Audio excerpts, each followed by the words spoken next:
We're going to talk about language first. Language informs culture. So if you express need, for example, maybe from the front of the room, hey, we need some help. We need more children's workers. I want to encourage you to stop using the language of need. It's not helpful. And I'll talk a little bit about why it's not helpful. Some of it is my opinion. I'll just be honest with you, and you can take it with a grain of salt. But when you express need, you draw needy people. When you say, hey, we have a need, they're sitting there going, oh, I can help Pastor out. He's going to find value in me. They come up and they fill a need, not because they're passionate, not because they're gifted, not because God's called them to, but because you express need and they feel obligated to help you in some way. Ultimately, that doesn't help them. It doesn't help the ministry. It doesn't help the leaders that thought they just got some help, only to find out that the person disengages after a short time. If you have a lot of turnover, you need to realize that that's probably because of the language you're using to recruit people. The saying goes, if you're recruited in the hallway, you'll quit in the hallway. And I think there's some real truth to that. How is it that you go about drawing new people in? High capacity people, when we're talking about gift-based ministry and volunteers getting engaged, high capacity people don't come into an organization that has need. They perceive it as a poorly run organization. They want to be a part of a winning team. They want to be a part of something that's winning, not something that's failing. Hey guys, things are terrible around here. It's devastating. We need help. You want to help? Compelling, right? There's nothing life-giving about that. Instead, communicating opportunity, an opportunity for people to be a part of something greater than themselves.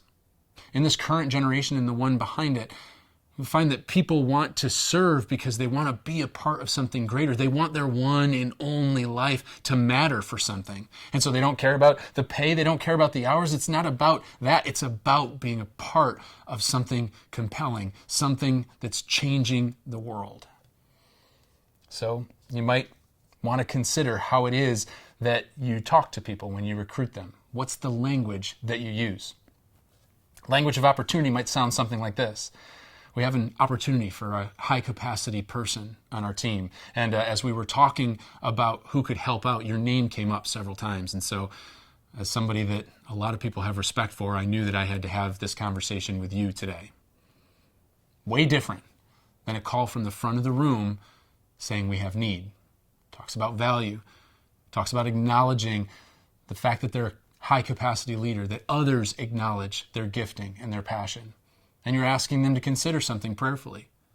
No, if they say no, that's okay. In fact, I will often try to talk people out because I don't want them to feel like I'm manipulating them to do something because then I have to maintain that. And quite frankly, I don't have the emotional energy to go around re-cheerleading everyone every week. Hey guys, still awesome, right? Don't you love kids? I love kids. Hey, so glad you're here. I mean, if you can do that, more power to you. But I have more important things to do. I'd rather have people that are cheerleading the fact that they get to be a part of something. And so I tell them, listen, if this isn't for you, we'll figure out what is for you, but don't waste your time doing something you don't love. I want you to find out what you love and then come alongside you to see how it is that you can best do that. Language is obvious, but you might have known something else about the way that I worded that conversation. Like, obviously, I didn't talk about need, but what else was it that I did? It was an individual conversation. It wasn't an announcement. Now, I don't think there's anything inherently wrong with announcements, so don't hear that. I'm not saying that there isn't an appropriate time to maybe say, hey, we have an amazing opportunity for those of you that might want to get involved in this, and maybe that's appropriate. But by and large, recruiting one-on-one makes far more sense. A conversation makes far more sense than an announcement. When you think about the business world, you think about retail, restaurants, things like that, they put help wanted signs up in their windows. Help wanted. Part-time jobs, low-capacity jobs, and that's not to discredit retail in any way. It's just the nature of the job has a lot of turnover. That's why they say help wanted. People come in, they get a job while they're home from college or whatever that looks like. But when an organization is looking for a team member to add to their team, entirely different process. You don't see help wanted signs. In fact, even on social media, the way that it's handled nowadays is usually by a headhunter that contacts them directly based on their experience, based on who else they're friends with in LinkedIn or whatever that looks like. It's an entirely different approach to recruiting. Why? Because the job is too valuable. It's too important. They don't just say help wanted, right? Why is it that we don't value what it is that we're doing? What we're doing is eternal. And yet we've minimized involvement to, hey, do you have a pulse? Are you here? Come on in. It's terrible.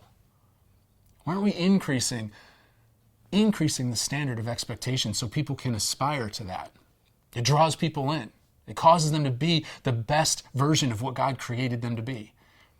The other way that promotions take place within businesses is internally, right? They sit down, and most managers' jobs, most people that are in charge of other people in organizations, part of their job description is that they look for new talent within the organization.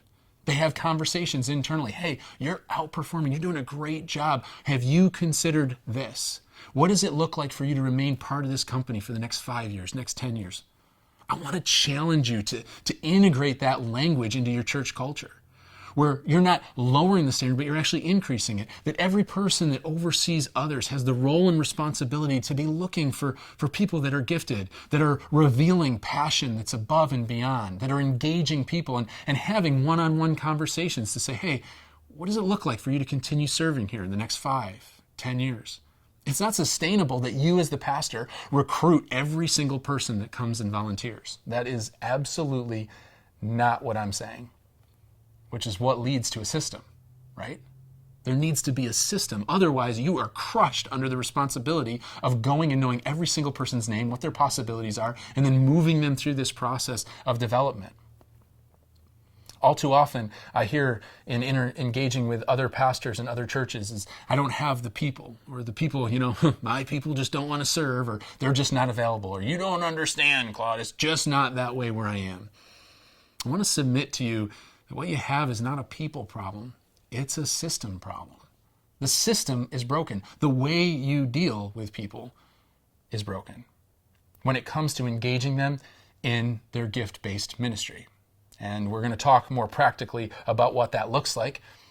But I want to focus from language to system. And I want to give you just a quick example. I was dropping my kids off where currently in the beginning of the school year as this video is being taped. And as I'm dropping my kids off at the school, there's kind of safety officers out there that will direct vehicles where they're supposed to go, where they're supposed to stop and drop kids off. And the first week of school, they're still trying to iron out all the details. And some of those guys had to move to address another traffic issue on the other side of the parking lot. And when they did, all of a sudden, it was like everyone's brains just fell out of their heads. All of a sudden, people lost the capacity to wait for one another. They didn't understand that little kids were in the parking lot. They started cutting each other off, beeping, honking, and there was this huge traffic jam. It was absolute chaos. The reason why it was chaos is because there was no longer a system. But wasn't there? You see, I think we think within the church world, system or no system. But that's not the case. You do everything systematically. The question is your system a good system? So, in the absence of people that were monitoring the system, the people there created their own system. And their own system was, whoever gets there fastest gets to drop their kid off first. And so everybody started cutting each other off. It was the new system. Listen, when you don't use your language to define and direct the system of gift-based ministry, people will define their own. And sometimes it gets really messy. More times than not, it means more work for you rather than less. Because now you're managing chaos. And guess what? In chaos, a lot of people are mad. A lot of people are mad, but the job's still kind of getting done, right? The kids still got dropped off. So is it okay? No, it's not okay. And it's probably not okay in areas of your church. So think for a second about how it is that your language informs the systems that you are creating.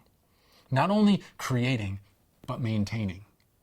Do you have someone that's maintaining the systems that are created? Do you have a right system, and is it being maintained properly? Again, This is very system heavy if you're thinking about gift-based ministry. The reality is you need a system to move people forward. I could do a disjustice and just say, hey, listen, an injustice, sorry, and just say, hey, listen, what we're going to do is we're just going to talk about these 3 things that you can do to help people identify their gifts, their personalities, and their passions. Boom, you're done. But that's just a one-time flash.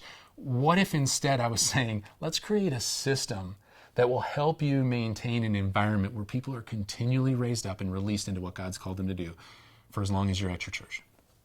I think that's more helpful. And so we're talking about language. We're talking about systems.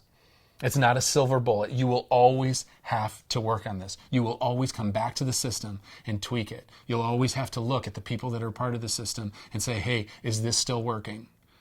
But when you're looking at a system rather than chaos, it becomes something that maybe you can do. It's a little bit more encouraging. So as we consider this idea of a system, I want you to know, obviously, there will be some leaders that you recruit.